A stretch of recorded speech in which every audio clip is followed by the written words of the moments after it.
So you want to be a guard. Simple job. Just wave the flag, force your way through your admiring public, blow the whistle, climb into your brake van and have a cup of tea or a snack. Wrong. There's a little bit more to guarding than you think. Let's have a look how it all starts. And this is Ray Dodds at Kidderminster at the commencement of a day's work. He signs the detonator book, collects his detonators, all very necessary for a guard's work during the day, just in case, and off he goes to carry out the initial inspection of his trade.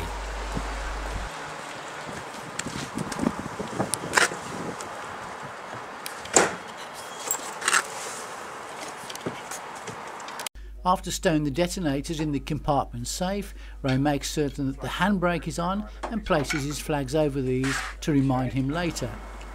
He then carries out a platform inspection of the coaches before attaching the tail lamp.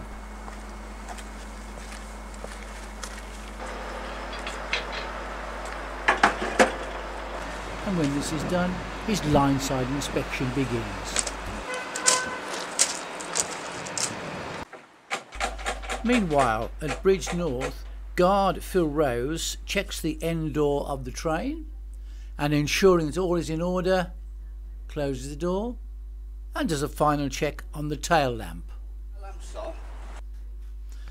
Because the signalman is not on duty, Phil posts a notice on the signal box door to warn of his presence on the track, a task peculiar to Bridge North.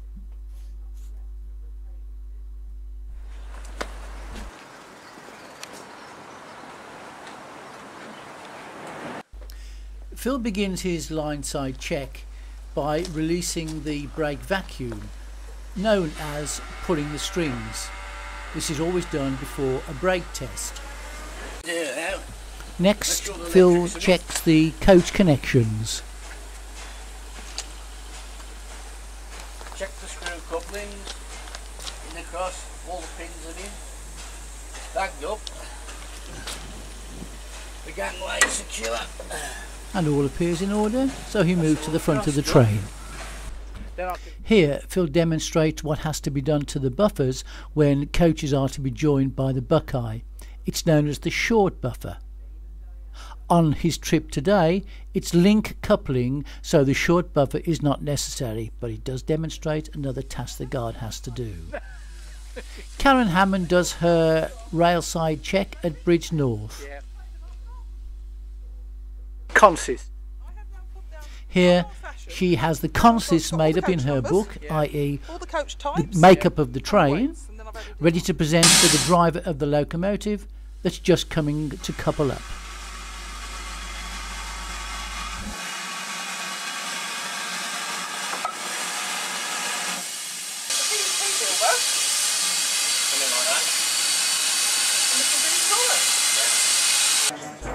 Karen releases the handbrake prior to the brake test. That's off. She asks the crew for vacuum and checks the rear of the train to make certain everything is flowing normally. That sounds it. 10:15. She attaches the sack. What are you doing? Securing it with the pins. And that's done. And does a test in the brake van to make certain that the setter, which is the emergency brake, is working correctly. She waits for the vacuum to climb.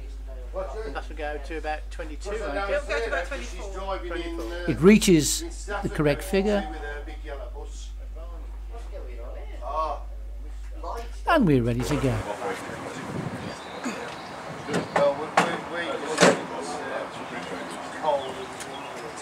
Lovely. Right. In addition to external checks on the train, the guard has to make certain that all internal equipment is present and in working order, as demonstrated here by Phil.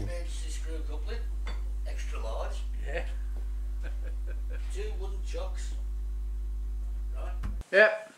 Now, on this side, you spin a vacuum bag, Yeah. right? Yeah. Then you got your steam bag, Right. if there are any problems, Yeah. right? Checks having been made, the guards make up their journal. Ray in his brake van, Karen in her brake van, but Phil decides to complete his in the warmth of the sunshine on Bridge North platform. 25. The signal's Right, off do you want at me to blow up? Kidderminster. Ray checks the back of the train and the front, all clear, and waves the train away.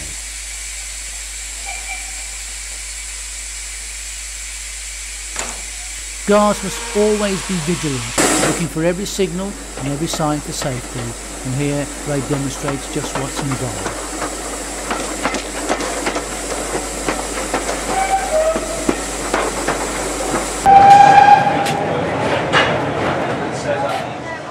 The signal is off at Bridge North. Karen gives the right of way to the driver, waves the flag,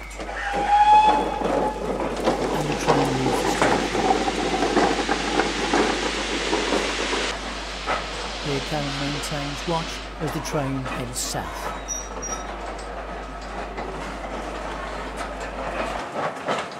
Thus far we have seen trains controlled by semaphore signals.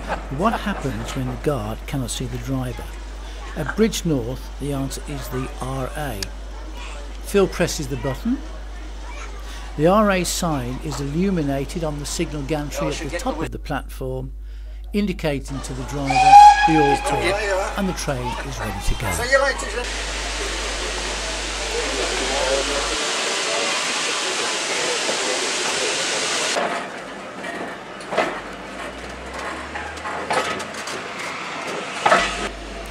Guards' duties are many and varied, and include winding in the train at Hampton Low, as Phil demonstrates here.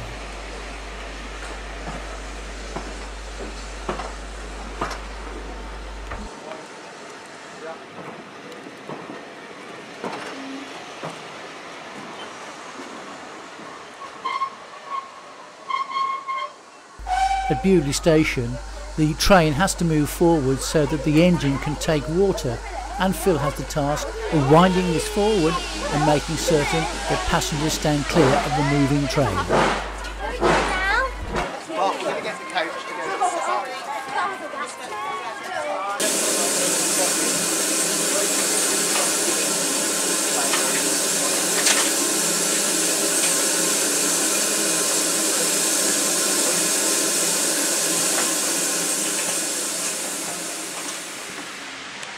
Karen has been keeping vigil and noticed that a passenger is waiting to board the train at Country Park Halt. So she winds the train in and, when it's safe, allows the passenger on board.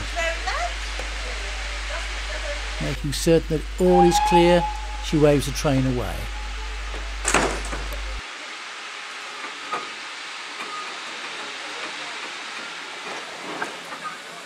Here the signalman hands the token to the driver, allowing the train to proceed into section. Once the guard has ensured that the token is safely aboard the locomotive, the right of way is given and the train heads towards Bridge North.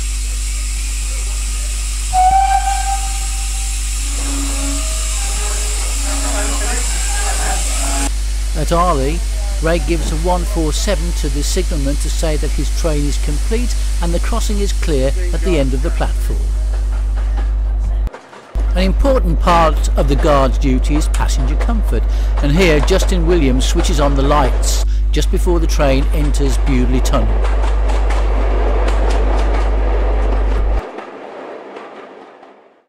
Justin again, this time on the DMU. A little different to steam, because there's no whistles from the guard, waving of flags. It's all done on the buzzer to a code as outlined here. It was next to the track about 10 years ago. Was it that recent? I thought. Oh, right. The DMU is about to leave Hampton Load.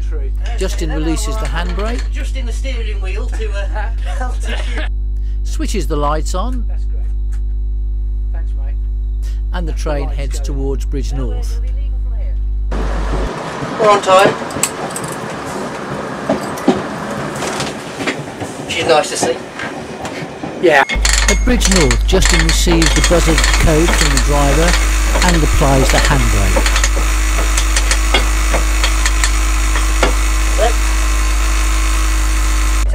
And after a hard day's work, a gentle stroll along the platform to where it all started.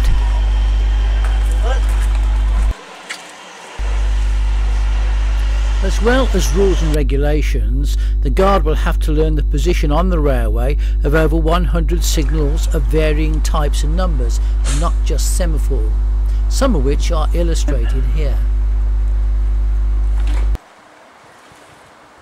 Volunteering as a guard on the Severn Valley Railway is the most rewarding way to spend some of your spare time, and we know that Ray, Karen, Justin and Phil will welcome you into their ranks.